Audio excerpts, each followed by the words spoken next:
tous, bonjour prophète, bonjour bien-aimés, bonjour à mes frères, à mes sœurs qui me regardent et qui vont me regarder. Je vous souhaite la bonne année, les meilleurs vœux et les plus sincères, vraiment que Dieu nous accompagne encore durant toute cette année et que sa grâce sera bonne dans vos vies. Amen. Bonjour prophète. Bonjour. La radio télévision Grand Souhait vous souhaite les meilleurs vœux en cette année. Merci beaucoup. Bonne année à vous aussi, Patricia. Merci. Bonne année aussi à nos amis internautes. Bonne année à ceux qui ont commencé cette année 2018. Vraiment, c'était une grâce de voir 2018. Vraiment, que le Seigneur vous bénisse. Vivons cette année 2018. Que sa grâce encore vous accompagne en cette nouvelle année. Amen. Amen. Alors, peut-être comment allez-vous cette année? Nous sommes à notre premier dimanche de l'année et du mois. Comment vous sentez ce début? Écoutez, je rends grâce au Seigneur, je rends grâce au Seigneur pour cette nouvelle année 2018. Je me sens très bien, je sens que c'est de nouveau challenge. Et Dieu nous a fait grâce de pouvoir voir cette année 2018. C'est une grâce.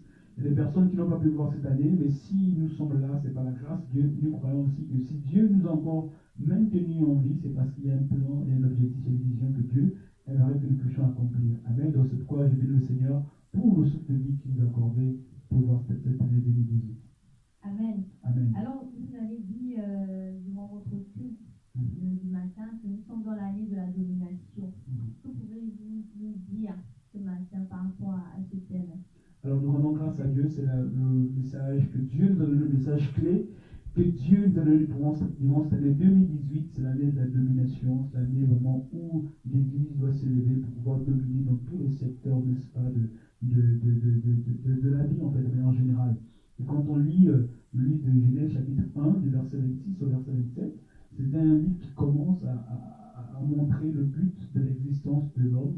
Et la Bible déclare que Dieu dit en fait, faisons l'homme à notre image, à notre ressemblance, et afin qu'il puisse dominer, n'est-ce pas, sur les eaux du ciel, sur les reptiles, qu'il puisse dominer sur toute la terre. Et nous comprenons qu'au travers de ces chapitres, que Jésus, que Dieu, autant pour moi, désire que les hommes que nous sommes, nous puissions dominer. Et quand on parle de dominer, on parle ici d'avoir une certaine influence, avoir, n'est-ce pas, une certaine influence, mais aussi avoir, n'est-ce pas, de l'emprise, n'est-ce pas, sur tout le domaine de notre vie. Et Dieu veut que nous puissions dominer, et c'est l'année dans laquelle le chrétien, l'Église que nous sommes, nous devons dominer. Partout où nous allons, nous allons être la tête, les modèles, les références. Amen. Donc c'est vraiment cette vision que Dieu nous communique pour cette nouvelle année 2018. Amen. Amen. Alors, que signifie la domination? Est-ce que la domination, parce que les gens du monde ont tendance à parler de la domination, dominer sur les frères, leurs frères et leurs sœurs.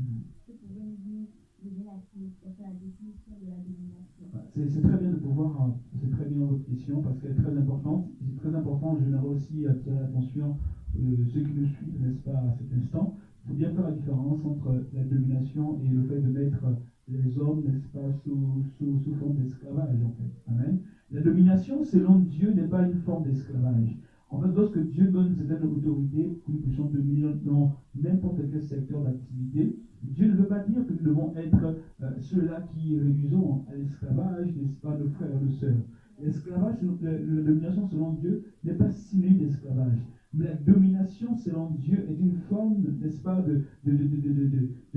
quel niveau dans lequel Dieu nous introduit afin que nous soyons à la tête, nous soyons des modèles, afin que nous puissions, n'est-ce pas, nous qui sommes élevés, prendre ceux qui sont en bas, les aider aussi afin que ces personnes puissent être aussi élevées. Amen. C'est le monde aujourd'hui, il est triste de constater aujourd'hui que beaucoup de personnes dominent de manière négative sur les frères, sur les sœurs, ont de l'emprise sur leur vie, mais ce n'est pas cela que Dieu désire pour nous.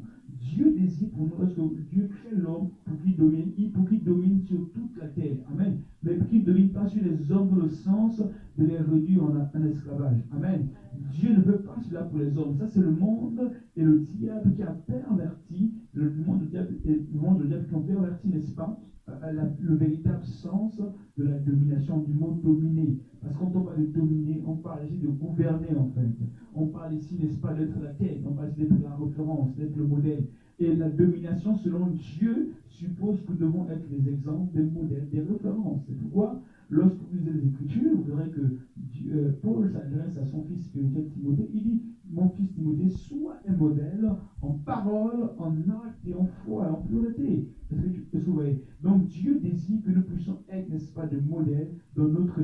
génération, mais que ne seront pas ceux-là qui dominent, ceux-là qui marchent sur les frères, ceux-là qui marchent sur les sœurs, ou encore dans des couples, comme j'ai évoqué ce matin en culte, qu'il y a des couples, malheureusement, il y a des maris qui se mettent à battre leurs femmes chaque jour, chaque soir.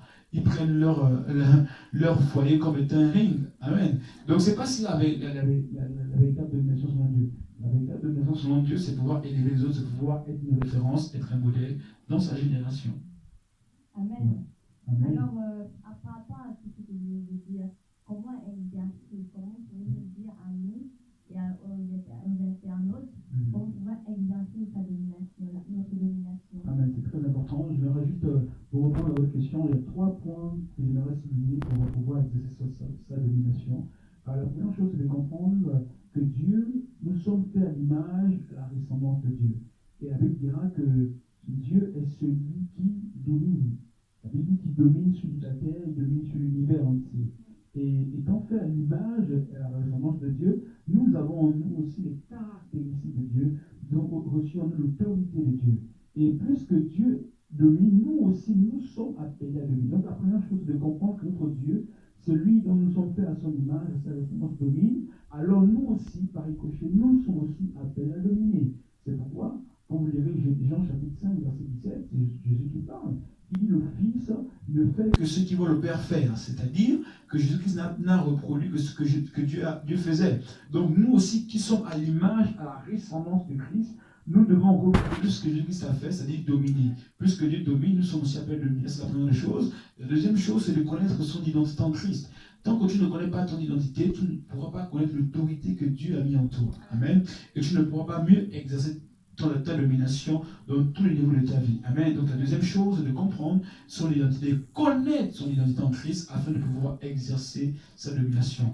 Et la troisième chose, c'est de pouvoir aussi avoir une vie de prière, parce que tu ne peux pas dominer ou prétendre dominer, peu importe le domaine, peu importe le niveau, tu peux prétendre dominer si tu n'as pas une vie de prière excellente, tu n'as pas une vie de prière forte. Ceux qui sont appelés à dominer, ceux qui sont appelés à être la tête, à être des modèles de leur génération, sont des hommes et des femmes de prière.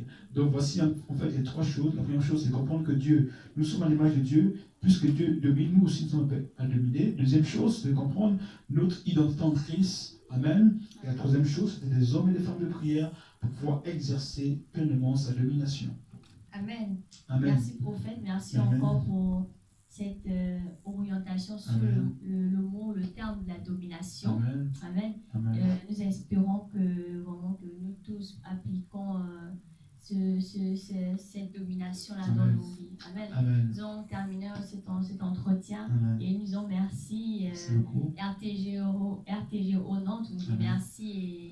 Et nous disons au revoir nos internautes et je vous laisse prier pour la fin. Amen. Vraiment que Dieu bénisse. Donc, Rosalie, cette année, je vous souhaite encore mes vœux les meilleurs pour cette année 2018. C'est la grâce de Dieu dans votre vie.